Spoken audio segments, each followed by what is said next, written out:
No, I changed my mind. It goes into the S tier because of Glenn. Hey guys, it's me again, Tantacles. This is the final element tier list for Chrono Cross. But don't worry, I have more content coming. Please like the video, subscribe to my channel if you want more Chrono Cross content. So let's get right into it with the yellow elements. Unfortunately, yellow on Canva is kind of an ugly color, which is why these tags are kind of ugly. Starting again with the attack elements, Uplift is going to go into the C tier and Electro Jolt is going to go into the A tier. This is simply based on availability. Electro Jolt is not more valuable than Upheaval or Electro Bolt. You just get it earlier, so at the time that you get it, it is more useful. And as you might guess, Electro Bolt is going to go above it in the A tier, and Upheaval is going to go below it in the C tier. Now, the reason it shakes out this way is that there are a couple of free uplifts that you can get before you get Electro Bolt, so at the time that you get them, they are technically more useful than the upheavals that you'll get at the time that Electro Bolt is available. Sorry if that's a little confusing. But ultimately, it really doesn't matter. Electro Bolt's in the A tier, Electro Jolt is in the A tier for when it's available, and Uplift and Upheaval are both in the C tier. Earthquake, like all of the other level 5 elements, is going to go into the S tier, and its trap is also going to go into the S tier. Very powerful element that can be allocated to literally anyone. It's level 5, so it can be allocated down to level 2, which is fantastic. Trap a bunch of these, use them liberally, and Thunderstorm, which is the level 6 attack element, is going to go just below it, with the restriction, of course, that it can only be allocated to yellow characters. And it's a little bit harder to get. So the Tragedienne will cast Tornado, will cast Volcano, will cast Black Hole, which are very available, and Thunderstorm and Iceberg and Ultranova are the 3 elements they don't cast, so unfortunately it's a little less available, but if you can get it and you're using a yellow innate character who has a good magic stat, just use it. It's better than Earthquake, and then you can save your Earthquake for your non-yellow innate characters. Next up is Gollum, who's going to go into the A tier, and he's going to go at the top of A tier along with his trap element. Of the 2 summon elements, Gollum represents the easier way to get your yellow rainbow materials, and as I've said in previous videos, you want to use all of your rainbow shells in your first playthrough before you go into New Game Plus, because your rainbow equipment will get carried over, but your rainbow shells will not. They will disappear. That being said, you can take apart some hats that have yellow rainbow materials in them, so you don't necessarily need Gollum, but I would strongly recommend that if you can get him, you get him and get extra yellow materials so that you can make more things. Next up is Thundersnake, or as I like to call it, my Anaconda Do, and Thundersnake is going to go into the B tier. Similar to the other level 8 summoning elements, it can only be allocated to yellow innate characters. The entire field has to be yellow, and you have yellow field available, which is of course an S tier element. Yellow field will change the entire field effect to yellow so that your yellow characters can do more damage and any green enemies will do less damage. Unfortunately, you'll only get it near the end of the game. It would be even more useful if you could get it earlier, but when it's available, it's very useful. But anyway, Thundersnake, the level 8 summon element, can be useful, but you might as well just use Gollum because it's going to be a lot easier to cast it.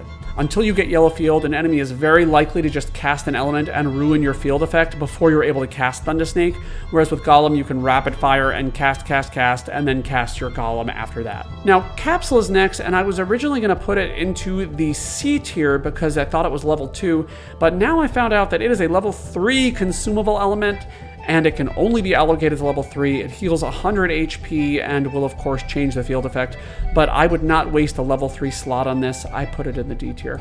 I think that they should have made it so that consumable elements could have been allocated down but not up. That would have made sense to me. The fact that they didn't do that is kind of silly. It's not a particularly powerful element, and honestly, you have Brace, which is the level 2 status healing element, which is a much better way to change the field effect. However, it doesn't really have much use outside of that because healing yellow status effects isn't that important, with the exception of Sprain. Actually, you know what?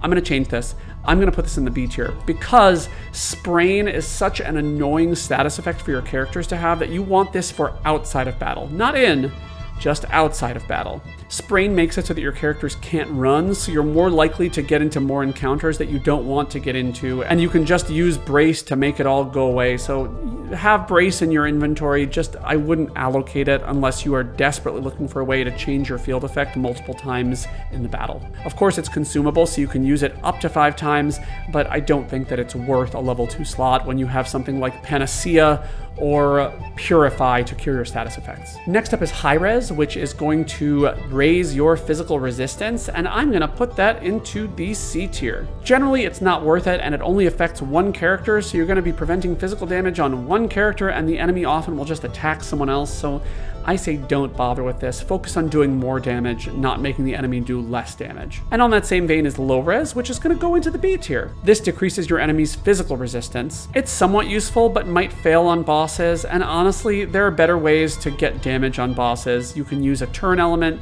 you can use a field element, you can just change the field to the opposite of the enemy and then they do less damage as well, so you kill two birds with one stone.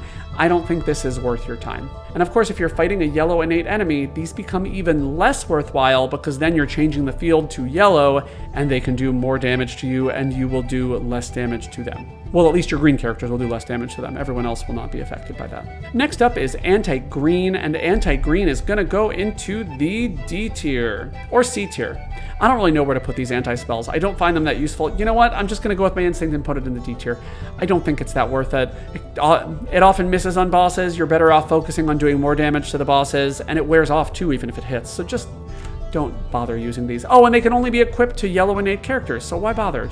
You're better off just putting damaging spells into those slots. And if you want to just do physical damage and prevent elemental damage, you can use Diminish. I mean, I think there are many better ways to deal with green innate enemies. Next up is Turn Yellow, which will change your enemy's element to yellow, meaning that your green characters will do more damage to those enemies and your green elements will also do more damage to those enemies. I like this. It goes into the B tier. No, I changed my mind. It goes into the S tier because of Glenn. If you have Glenn, you want the enemy to be yellow so that Glenn can tear right through him with double Einlancers. Use this element if you're using green innate characters. And there are also great green innate characters who are not Glenn, for example, Rasley, so this is extremely useful. And our final element is Physnegate, which is going to go into the B tier. Physnegate can only be allocated by yellow innate characters, and it is a single target spell that prevents physical damage to one party member. Completely outclasses high res, but that being said, most of the time it's not the physical attacks from the enemies that'll get you, it's the magical attacks. So if you're worried about enemies' magical attacks, you're usually better off just trying to do more damage or using an element like Diminish so you can wail on them with physical attacks. And that is the last element tier list. If you've watched all of these, nice, that's pretty cool. And I will see you in the next one. I have some great videos planned, and if you haven't seen my green element tier list, look, here's a link. Like, comment, subscribe. Bye.